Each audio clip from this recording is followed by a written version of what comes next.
Setiap ibadah yang diperintahkan Allah Subhanahu wa Ta'ala memiliki keutamaan masing-masing. Sholat sebagai tiang agama, puasa untuk membersihkan diri, sedekah dan zakat untuk meningkatkan sikap peduli antar manusia, dan pensucian harta. Dan ibadah haji sebagai penyempurna dari segala perintah Allah Subhanahu wa Ta'ala.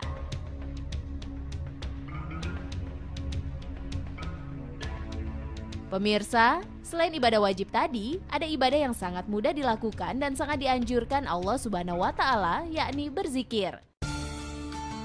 Zikir paling ringan modalnya dan ringan pula pelaksanaannya. Dan waktu pelaksanaannya tidak ada batasan, bisa kapan saja. Semakin sering, semakin baik. Allah Subhanahu wa Ta'ala berfirman, "Hai orang-orang yang beriman, berzikirlah dengan menyebut nama Allah. Zikir yang sebanyak-banyaknya dan bertasbihlah kepadanya di waktu pagi dan petang." Al-Quran Surat Al-Ahzab ayat 41-42. Berzikir mengingat Allah Subhanahu wa Ta'ala bisa dilakukan dalam segala keadaan, baik dalam keadaan berbaring, duduk maupun berjalan. Akan tetapi tidak boleh berzikir menyebut nama Allah Subhanahu wa Ta'ala di tempat-tempat yang kotor dan najis seperti kamar mandi atau WC. Zikir akan mendatangkan 5 kebaikan. 5 kebaikan itu yaitu mendatangkan ridho dari Allah Subhanahu wa Ta'ala dan diampuni segala dosanya, menjaga diri dari bisikan syaitan, melembutkan hati yang keras, menambah ketaatan kepada Allah Subhanahu wa Ta'ala, serta mencegah diri dari perbuatan maksiat. Pemirsa, Nabi Muhammad SAW menyampaikan sejumlah keutamaan zikir di hadapan Allah Subhanahu wa Ta'ala. Pertama, zikir merupakan amal yang paling dicintai Allah Subhanahu wa Ta'ala. Dalam hadis, sahabat Mu'az bin Jabal pernah bertanya kepada Rasulullah SAW perihal amal yang paling dicintai Allah Subhanahu wa Ta'ala. Maka Rasulullah SAW menjawab, "Engkau mati sedangkan lisanmu basah dalam keadaan berzikir kepada Allah Subhanahu wa Ta'ala."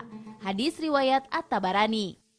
Pemirsa, hidup yang baik dan beruntung adalah hidup husnul khotimah yang diakhiri dengan kebaikan. Mengucap zikir tatkala ajal menjelang menjadi keberuntungan besar manusia tatkala nanti bertemu Robnya. Keutamaan kedua, zikir merupakan amal yang paling baik, bahkan lebih baik daripada menginfakkan emas dan perak serta lebih baik dari memerangi musuh. Rasulullah SAW bersabda kepada para sahabat, "Maukah aku beritahu tentang suatu amal yang paling baik, paling suci di sisi Tuhan, yang mampu meningkatkan derajat lebih dari memberi sedekah emas dan perak, bahkan lebih baik daripada bertempur dengan musuh, yaitu zikir kepada Allah." Hadis riwayat Muslim dan Nasai. Keutamaan ketiga, zikir kepada Allah Subhanahu wa Ta'ala juga dapat membuat hati ini menjadi terang dan hidup, serta menunjukkannya kepada kebenaran. Orang yang tidak berzikir hatinya gelap dan hancur seperti orang yang telah meninggal. Seperti dalam hadis Rasulullah SAW, perumpamaan orang yang berzikir kepada Allah dengan orang yang tidak berzikir kepada Allah adalah seperti orang yang hidup dan orang yang meninggal. Hadis riwayat Bukhari Muslim. Pemirsa, dalam bidang kesehatan, zikir juga sangat bermanfaat. Karena zikir bisa membawa kesehatan pada tubuh, baik psikis maupun fisik. Zikir berperan menumbuhkan ketenangan, rasa sabar, dan semangat untuk mendekatkan diri kepada Allah Subhanahu wa Ta'ala. Ketika jiwa tenang, tubuh menjadi tidak stres, kondisi psikis menjadi stabil yang berperan dalam menyeimbangkan kondisi tubuh untuk menjaga kekebalan tubuh agar tetap sehat. Situasi sebaliknya jika jiwa tidak tenang akan mempengaruhi psikis kejiwaan yang bisa mempengaruhi syaraf dan hormon sehingga tidak seimbang, sehingga penyakit mudah hadir. Pemirsa, zikir juga biasa dipergunakan untuk mengobati pada pasien yang sakit jiwa dan merupakan autoterapi atas ketergantungan narkoba pada diri seseorang. Nabi Muhammad SAW bersabda, "Sesungguhnya bagi setiap segala sesuatu itu ada alat pembersihnya, dan sesungguhnya alat pembersih hati atau jiwa adalah zikir kepada Allah. Dan tidak ada sesuatu yang lebih menyelamatkan dari siksa Allah daripada zikirullah." Hadis riwayat Baihaqi. Dengan memperbanyak zikir, maka seorang pasien penyakit jiwa dan mantan pengguna narkoba akan terbiasa membersihkan hati dari keinginan yang buruk dan tetap fokus untuk menjauhkan diri dari hal-hal yang bisa memperparah penyakitnya. Sebuah penelitian kedokteran menarik dilakukan oleh ilmuwan Larson dan kawan-kawan di tahun 1989 terhadap pasien yang memiliki masalah tekanan darah tinggi atau hipertensi. Hasil penelitian menunjukkan bahwa komitmen agama dan kegiatannya seperti doa dan zikir mampu mencegah dari hipertensi.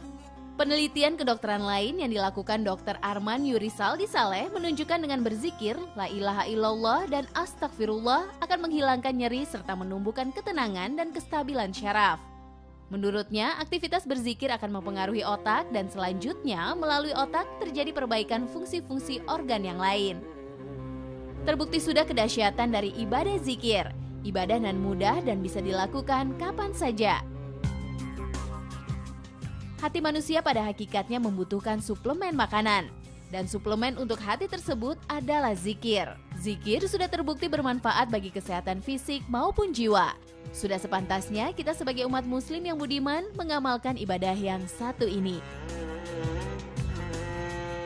Demikian Mozaik Islam hari ini. Semoga tayangan hari ini dapat menambah kadar keimanan kita. Wassalamualaikum.